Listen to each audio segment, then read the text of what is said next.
What can one girl do? That's the opening ensemble cry, the question captains and soldiers, royalty and clergy, the desperate, the homeless, the starving peasants are all asking in a new work, born to do this, the Joan of Arc rock opera. What can one girl do? In the past 5 years, I've learned and have witnessed confirmation that one ordinary girl can do the most extraordinary things through faith. Well, nearly 5 years ago, having written a couple of large-scale musicals in my career, I was looking for my next special project. Some of you may know when I'm not serving as a chalice bearer here on the altar at St. John's, I'm working as the founder and artistic director of the company theater. So truly, out of somewhere, nowhere, a thought came in my head. Joan of Arc, write about Joan. And immediately I began to research and approach two incredible people to collaborate with me. Rock musicals happen to be my favorite theatrical genre. Who doesn't love Jesus Christ Superstar? And after 5 years, with a brilliant composer and collaborator by my side, when here, they were helping me through this journey, here we are, live on stage in July and August. But most of you are familiar with the Lenten online game Lent Madness. It was masterminded by our former rector, Father Tim. Well, for a few years ago, Joan, at my suggestion, of course, was one of the proposed saints who could win the golden halo. I was excited. I was 2 years into my research, and I thought, yes, Joan will win. I will have swag like a coffee mug that I can bring into, rehearsal with me with her halo, and I'll have it even before this thing is finished. But I was wrong. She didn't even make the final 8. And then the online complaint about her that I most remember was, she was a warrior. How is that good in any capacity? To advocate fighting and killing. Dietrich Bonhoeffer was a brilliant theologian who was known for his kindness. He took a great risk to involve himself in a plot to assassinate Hitler. But he is considered a modern-day saint and a Golden Halo winner. Does the difference lie in the gender? Now here's the dilemma. Almost everyone knows how Joan of Arc died, but how many people know how she lived? Joan was born into a war-torn France. 80 years of violence and destruction preceded her birth. As a child, she bore witness to horrific attacks on her village. The fields that sustained them were charred to the ground. Cows were so thin and starving, they weren't even worth slaughtering. Women were being abused. Children were being stolen away in cages. And the village church, where her devout mother spent so many hours, was set on fire. These were ordinary people, and so was Joan. But when the Archangel Michael appeared to her, she didn't deny it. And when he called her, she listened. She was a child, a mere 11-year-old child, but she listened. She saw a figure surrounded by a great light, and she listened. Now, some people like to theorize that Joan was mentally ill. She heard voices telling her that it was not only okay, it was necessary to do as she so desperately wanted to do, to believe in herself, which meant defying all society's norms. She cut her hair. She wore men's clothes. She defied her parents and ran away from home. All of these things were unheard of. And on top of it all, she was a girl who fiercely believed in God, and God told her to believe in herself. Did people say Moses was mentally ill when he came down from a mountain and announced that God talked to him through a bush that was on fire? Does the difference in believing lie in the gender of the person reporting the phenomenon?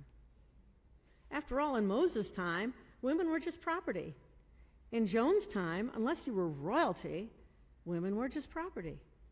Jesus first appeared from the tomb not to Pharisees, not to male disciples, but to Mary Magdalene.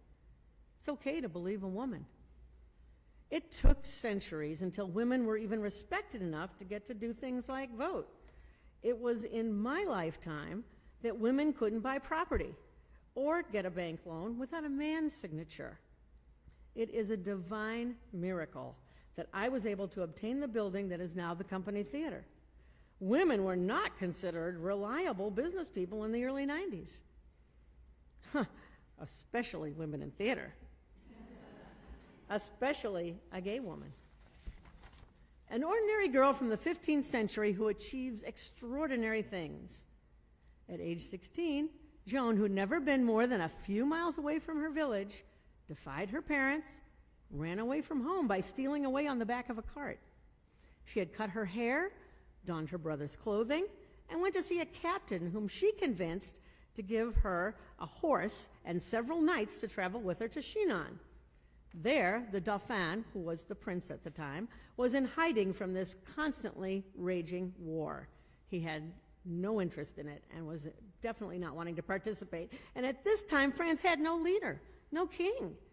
She then proceeded to ride over 100 miles. She'd never even been on a horse. She convinced the Dauphin to give her an army that she captained like a seasoned warrior and led 5,000 men into a victory over a vicious siege that had raged on for months.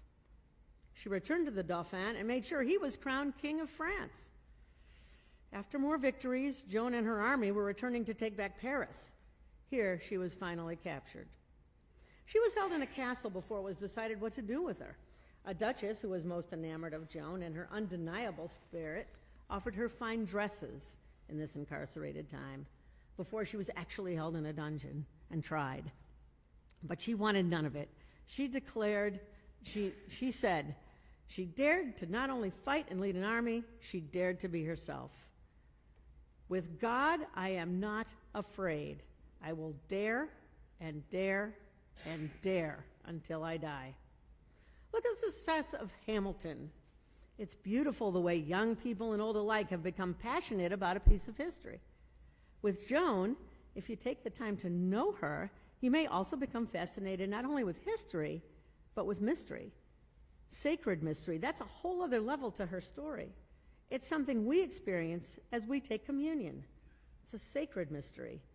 Joan insisted that before each battle, all 5,000 of her men had the opportunity to receive communion. She also wept and prayed over the dead soldiers on both sides. During her 5-month imprisonment, she repeatedly asked for communion, which was always denied. Joan had one opportunity to save herself. The agreement was to never wear men's clothes and remain imprisoned with only bread and water. But she desperately wanted the bread of life. Joan declined and was put to death a martyr, and at her death, "We have killed a saint," was the outcry. A saint. But what is a saint? Joan had visions. She saved people. She was part of a centuries-long prophecy. She was brilliant at war strategies, and yet she was an illiterate peasant, unable to write anything beyond her name. She didn't even know how to use a fork. I believe when an ordinary person like Joan does an extraordinary thing and sacrifices their life or is willing to, that is my understanding of a saint. Can we be like Joan? Now, I don't offhand know any 17-year-old girls who could lead an army with strategic brilliance, I'll say that, but then I think of Greta Thurman and I believe, yes, a child can be a leader. I don't know who goes around saying, "In his name I will dare and dare and dare until I die," but first responders and some of the early COVID care workers, people in the military, they find themselves in horrifying situations. They take a risk. It may be life-threatening. They have faith. Heroes are among us, and maybe you can think of a time when you could say, "Today, I was Joan." Often it's difficult to do what's right in the face of wrong, but at your own risk, you speak out. You stop a situation. You think, "Today, I am Joan." A friend makes a racist comment. You don't let it pass by. You speak out. "Today, I am Joan."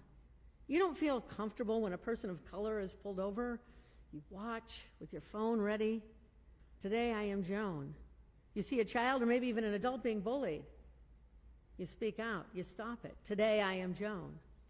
Joan of Arc was executed, burned at the stake for wearing men's clothing.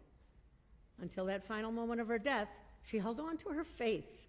So I hope this entices you to come and see this celebration, this contemporary rock opera that tells her story in a way that is passionate, sometimes fun, and for sure, faith-driven. 600 years later, and women still need a voice. And that's what one girl can do.